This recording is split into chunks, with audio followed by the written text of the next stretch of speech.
സ്വർലോകനാടന്റെ നിത്യനാടാം ലോകം എന്നു ഞാൻ കാണുമാ നിത്യത.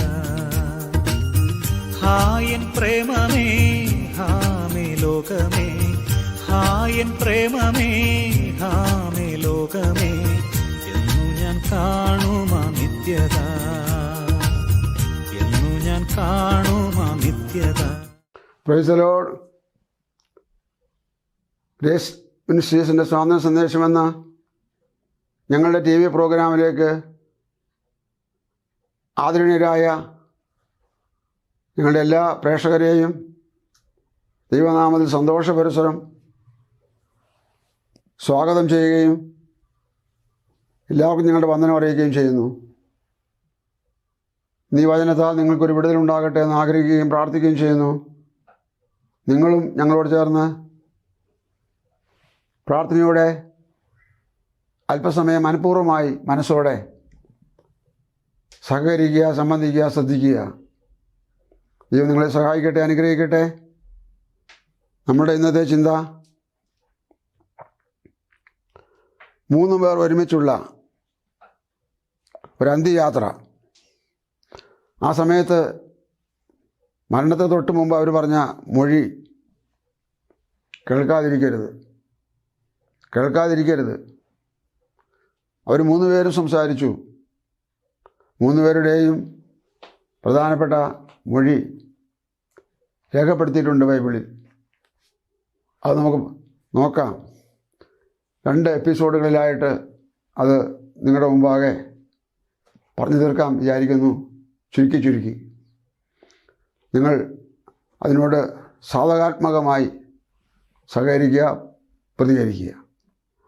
ലൂക്കോസ് എഴുതിയ സുവിശേഷം 23-ാം അധ്യായം 39 മുതൽ 43 വരെയുള്ള വാക്യങ്ങൾ നമുക്ക് വായിച്ചു നോക്കാം.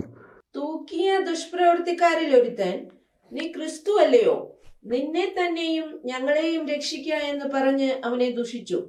മറ്റവനോ അവനെ ശാസിച്ചു, ശിക്ഷാവിധിയിൽ തന്നെ ആയിട്ടും നീ ദൈവത്തെ ഭയപ്പെടുന്നില്ലയോ?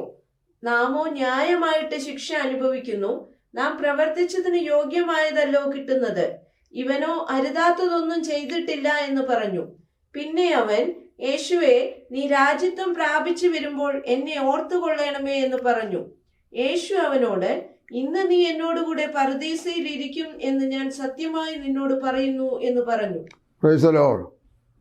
ക്രൈസ്തവ ലോകത്തിൽ ഇത് വളരെ സുപരിചിതമായ വേദഭാഗമാണെന്ന് എനിക്കറിയാം.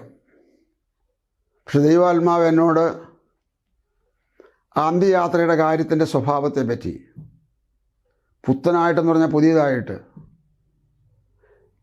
ഈ ജൂലൈ മാസം ഒടുവിൽ എന്ന് പറഞ്ഞാൽ കഴിഞ്ഞ ജൂലൈ മാസം ഒടുവിൽ എന്നോട് ഓർമ്മപ്പെടുത്താനിടയായി. അതുകൊണ്ട് ഞാനിത് പൊതുലോകത്തോട് പറയുവാനുള്ള ഒരുക്കത്തോടെ, പ്രതിജ്ഞയോടെ, ദൈവം ഏൽപ്പിച്ച ഉത്തരവാദിത്വത്തിൻ്റെ ദൗത്യബോധത്തോടെ നിൽക്കുകയാണ്. കർത്താവ് സഹായിക്കട്ടെ. ഇവർ 3 പേരും അവിടെ വായിച്ചത് 3 പേര്, 2 കുറ്റവാളികൾ, 1 കുറ്റരഹിതനായ ഒരാൾ. ഈ 3 പേർ കുറ്റവാളികളെ ശിക്ഷിക്കപ്പെടുന്ന സ്ഥലത്ത്, ഗോൽഗോഥാ മലയിൽ അഥവാ കാൽവറി എന്ന് വിളിക്കപ്പെടുന്ന ആ മലമുകളിൽ എത്തിയിരിക്കുന്നു. നമുക്കത് മനസ്സിലാക്കാനായിട്ട് വചനമാകുന്ന പാലത്തിൽ കൂടെ കടന്ന് കാൽവറി മലയിലേക്ക് നമുക്ക് ഒരുമിച്ചൊന്ന് പോകാം. ഇത്തിരി നേരം ഈ 3 പേരെയും അല്പം ഒന്ന് ശ്രദ്ധിക്കാം. പക്ഷേ നാം ഇതുവരെ ശ്രദ്ധിക്കാതിരുന്ന ചില പ്രത്യേക വിഷയങ്ങൾ നമുക്ക് കേൾക്കാൻ സാധിച്ചേക്കാം. അതുകൊണ്ട് ശാന്തമായി ശ്രദ്ധിക്കുക. 3 കുരിശിൽ 3 പേരെ ഓരോരുത്തരായി 3 ആണികളിൽ തറച്ച് പാറയിലെ 3 കുഴികളിൽ നാട്ടപ്പെട്ടിരിക്കുന്നത് വിശ്വാസത്താൽ കാണുക. അങ്ങനെ ആ രംഗം, ആ സീൻ നമ്മുടെ ഹൃദയത്തിലേക്ക് വരട്ടെ. 2 കുറ്റവാളികൾ, ഒരു കുറ്റരഹിതൻ. എങ്ങനെ ഇപ്രകാരം ഇവിടെ എത്തി? ചിന്തിച്ച് നോക്കാം, വിചാരിച്ച് നോക്കാം. 3 പേരുടെയും മൊഴികൾ വേറെ വേറെ നമുക്ക് കേൾക്കാം. ഇവർ 2 പേർ കുറ്റവാളികളും ഒരാൾ കുറ്റരഹിതനുമാണ്. അവനെ അന്നത്തെ നിയമാവലി ഹിതപ്രകാരം ക്രൂശിക്കാൻ പാടില്ല. അതായിരുന്നു വിധികർത്താവായിരുന്ന പീലാത്തോസ് ഗവർണർ. 4 പ്രാവശ്യം തൻ്റെ കോടതിയിലെ വിസ്താര സമയത്ത് വിസ്തരിച്ചിട്ടും ഞാൻ ഇവനിൽ ഒരു കുറ്റവും കാണുന്നില്ല എന്ന് പരസ്യമായി പ്രഖ്യാപിച്ചു. കൂടാതെ വെള്ളമെടുത്ത് കൈ കഴുകി ഇതിൽ ഞാൻ കുറ്റക്കാരനല്ല എന്ന് വിളംബരം ചെയ്തു. ഇവിടെ ആണ് നമ്മുടെ കണ്ണുകൾ തുറക്കപ്പെടേണ്ടത്. കുറ്റക്കാരനല്ലെന്ന് വിധിച്ചവൻ, ഇവൻ കുറ്റക്കാരനല്ല എന്നുള്ള തെളിവായിട്ട് വെള്ളമെടുത്ത് കൈ കഴുകിയവൻ, അവനെ ക്രൂശിക്കാൻ ഏൽപ്പിക്കാനുള്ള കാരണം അന്നത്തെ മതമേലാളന്മാർ അവനെ ക്രൂശിക്കുക എന്ന് ആർത്തി വിളിച്ചപ്പോൾ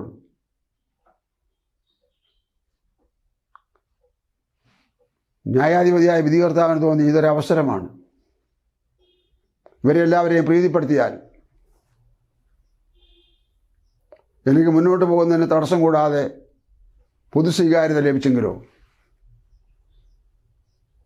ആ ചിന്തയിലായിരിക്കണം ഇവനെ ക്രൂശിക്കാൻ ഏൽപ്പിച്ചു കൊടുത്തത്. വീണ് കിട്ടിയ അവസരം ഈ ഉന്നതന്മാരായ ആൾക്കാരുടെ പ്രീതി നേടിയെടുക്കാൻ താൻ അനുവദിച്ചു കൊടുത്ത സന്ദർഭം. തിരുവെഴുത്തിലെ വചനങ്ങൾ അറിയാവുന്ന ആരെങ്കിലും ഈ സമയത്ത് ഇത് കേട്ടിട്ട് ഇത് ദൈവത്തിൻ്റെ മുൻ നിർണയമായിരുന്നല്ലോ എന്ന് ചിന്തിക്കാനും കൂടെ സാധ്യതയുണ്ട്. ആ ചിന്ത ശരിയുമാണ്. എന്നാൽ അതിനൊരു പ്രത്യുത്തരം പറയാനുള്ളത്, ഇവനെ ക്രൂശിക്കണം എന്നുള്ളതും അവൻ പാപപരിഹാരാർത്ഥം മരിക്കണമെന്നുള്ളതും ദൈവനിർണയമായിരുന്നു, സത്യമാണ്. പക്ഷേ ഇത്രത്തോളം കാര്യങ്ങളുടെ നാടകാഭിനയം ഇതിനാവശ്യമുണ്ടായിരുന്നു? കുറ്റമില്ലെന്ന് പറയുകയും കുറ്റക്കാരെ ശിക്ഷിക്കാവുന്ന സ്ഥലത്ത് ക്രൂശിക്കാൻ വിധിക്കുകയും ചെയ്യുന്നത് യുക്തമാണോ? അങ്ങനെ പോകുന്നു ആ കാര്യങ്ങൾ. അപ്പോൾ അവിടെ 3 ക്രൂശ്, 3 വ്യക്തികൾ 3 ക്രൂശിക്കപ്പെട്ട് കിടക്കുന്ന ആ ചിത്രം, ആ ചിത്രത്തിലേക്ക് നോക്കുമ്പോൾ, ആ രംഗം വീക്ഷിക്കുമ്പോൾ ആദ്യം സംസാരിച്ചു എന്ന് കാണുന്നത് കുറ്റവാളിയായിരിക്കുന്ന ഒരുവനാണ്. അവൻ പറഞ്ഞത്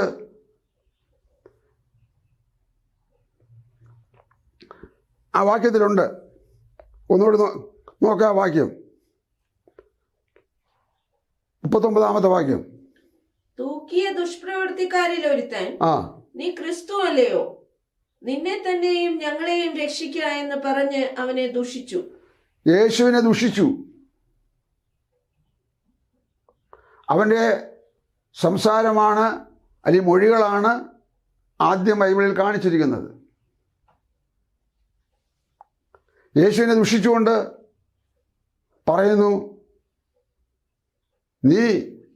നിന്നെ തന്നെ രക്ഷിക്കുക, ഞങ്ങളെ രക്ഷിക്കുക.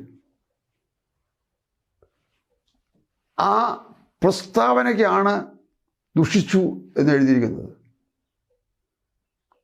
നമ്മളൊക്കെ ഇതുപോലെ എത്രയോ പറഞ്ഞു പോയിട്ടുണ്ടല്ലേ. അതൊക്കെ ദൈവത്തിൻ്റെ ഫയലിലും ഉണ്ടെന്ന് വിചാരിച്ചാൽ മതി. ദുഷിച്ചു. സ്തോത്രം. വായിച്ചു നിർത്തിയതിൻ്റെ അടുത്ത വാക്യത്തിൽ എന്താണ് കാണുന്നത്? മറ്റവനും അവനെ ശാസിച്ചു, സമശിക്ഷാവിധിയിൽ തന്നെ ആയിട്ടും നീ ദൈവത്തെ ഭയപ്പെടുന്നില്ലയോ?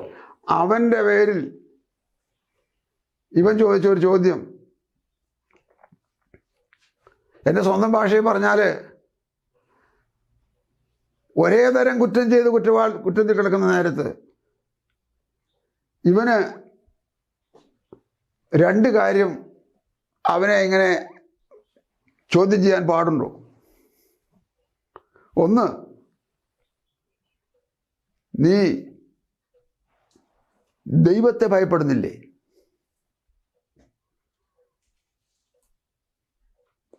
എഴുതാത്ത പദം പറയുകയാണെങ്കിൽ ദൈവത്തെ ഭയപ്പെടുന്നുണ്ടെങ്കിൽ എൻ്റെ സ്നേഹിത,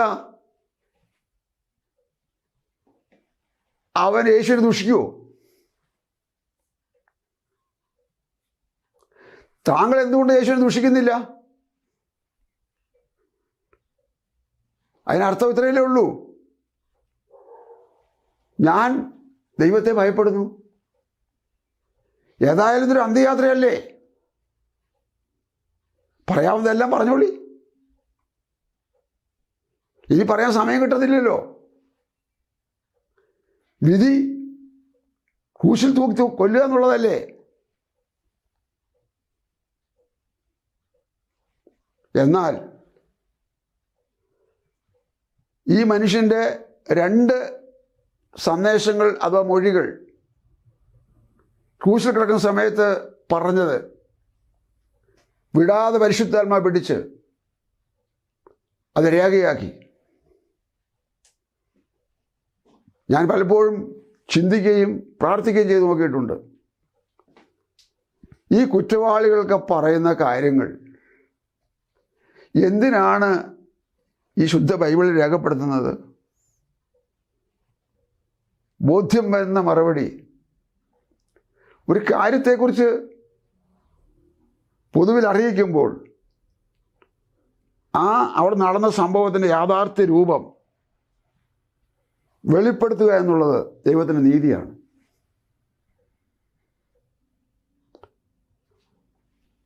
അങ്ങനെ രണ്ടാമത്തെ കുറ്റവാളി അവനെ ശാസിച്ചു. അവന് ക്രൂശിൽ നിന്ന് ഇറങ്ങി വന്ന് ഇവനെ ഒന്നും ചെയ്യാൻ പറ്റത്തില്ല, ഇവന് ക്രൂശിൽ നിന്ന് ഇറങ്ങി ചെന്ന് അവനെ ഒന്നും ചെയ്യാൻ പറ്റത്തില്ല. രണ്ട് കൈകൾ ഇങ്ങനെ വെച്ച് ആണിയടിച്ചിരിക്കുകയാണ്. രണ്ട് കാലും ഇങ്ങനെ ചേർത്ത് വെച്ച് ഒറ്റ ആണിയോട് രണ്ട് കാലും കൂടെ അടിച്ചിരിക്കുകയാണ്. മരവും ഈ രണ്ട് കാലുകളും തമ്മിൽ ഈ ഒറ്റ ആണിയാൽ ബന്ധിതമാണ്. മരവും രണ്ടാണികളാൽ രണ്ട് കൈകളും ബന്ധിതമാണ്. അപ്പോൾ അനങ്ങാൻ പറ്റത്തില്ല. തല സ്വതന്ത്രമായതുകൊണ്ട്, നാവ് ചലിക്കുന്നത് കൊണ്ട് അവൻ സംസാരിച്ചു. അവൻ ചോദിച്ച ഒരു ചോദ്യം, സമശിക്ഷാവിധിയിലായിട്ടും നീ ഇതുവരെ ദൈവത്തെ ഭയപ്പെടുന്നില്ലയോ? എൻ്റെ സുഹൃത്തെ, സ്നേഹിത,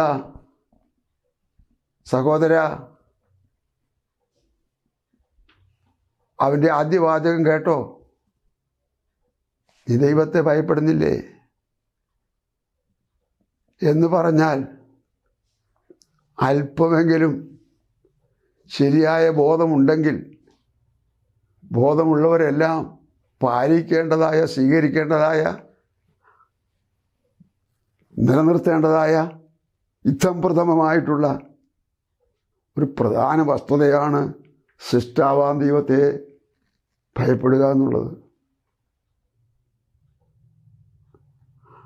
ഒരു വീട്ടിലെ കുഞ്ഞ്, വിദ്യാർത്ഥി അഥവാ യുവത്വത്തിലേക്ക് വരുന്നവൻ, അവൻ്റെ അപ്പനെ അവൻ സ്നേഹിക്കുക, ഭയപ്പെടുക എന്നുള്ളത് ന്യായമായ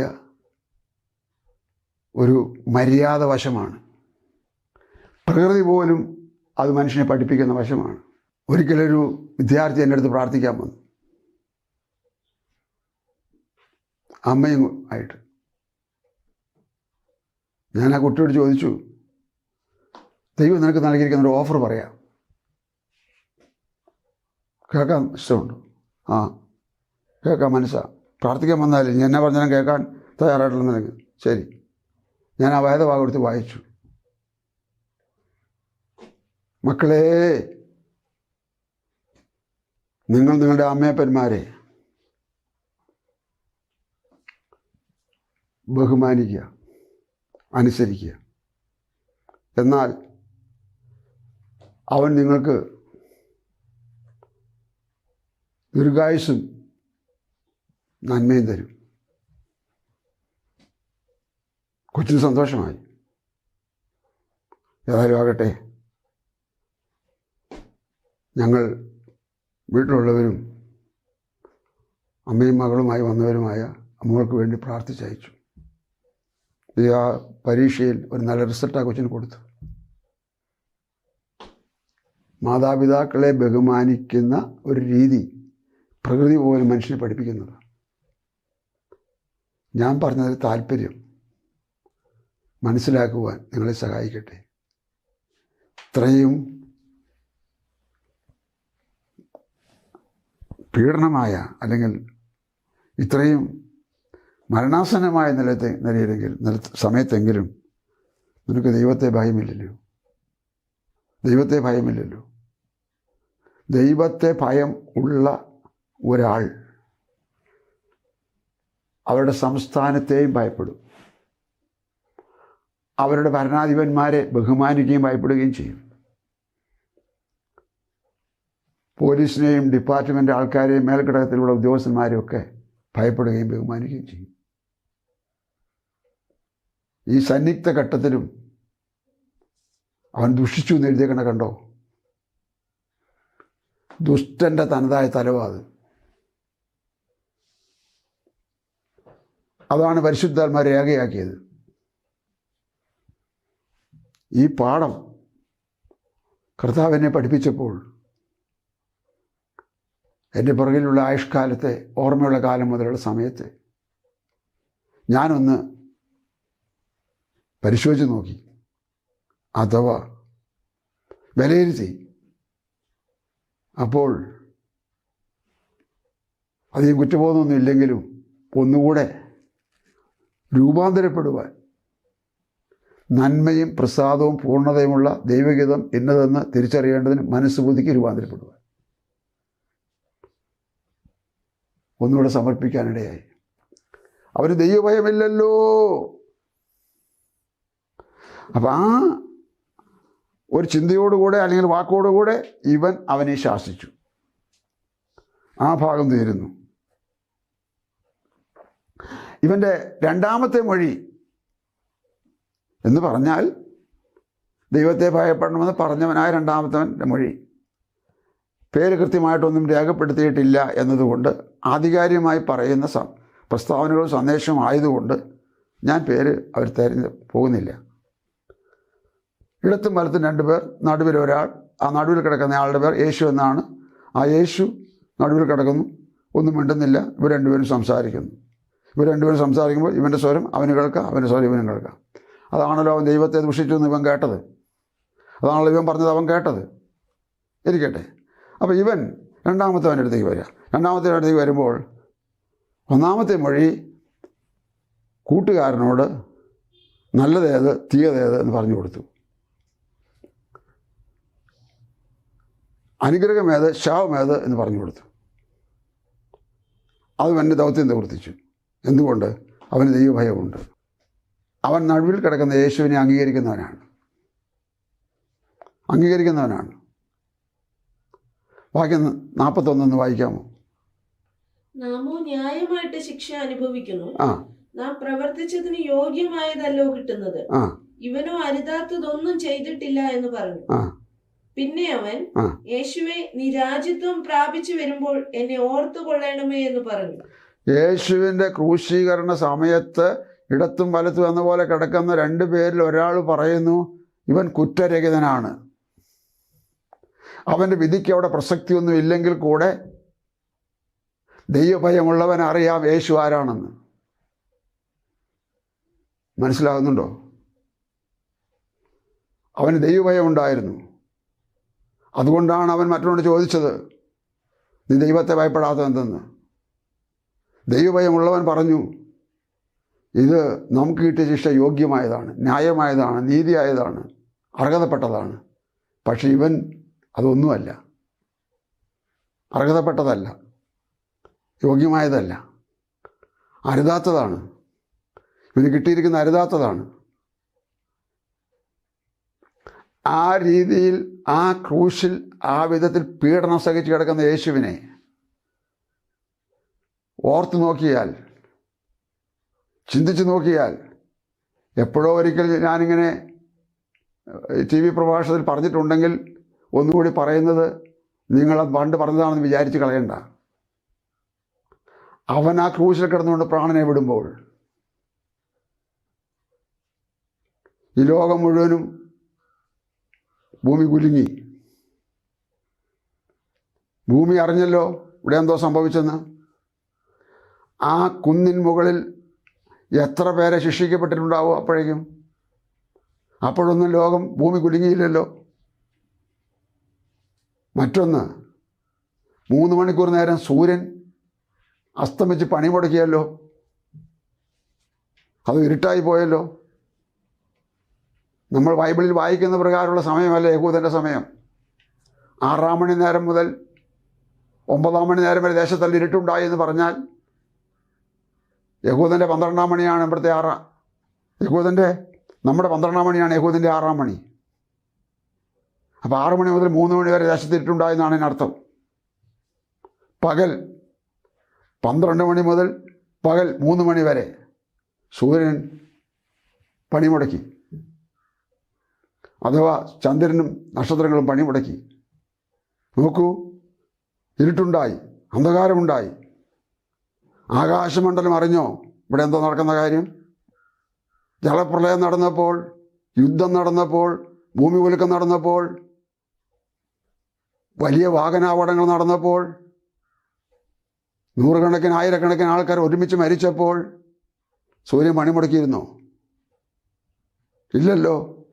ഇല്ലല്ലോ. സൂര്യനെക്കുറിച്ച് എഴുതിയിരിക്കുന്നത് എങ്ങനെയാണ്?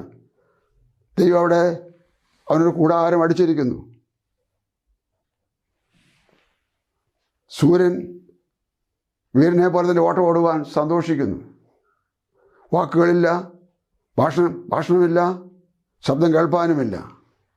ഇങ്ങനെ സൂര്യൻ്റെ പ്രവൃത്തി ക്രമാനുഗതമായി ചെയ്യുന്നു.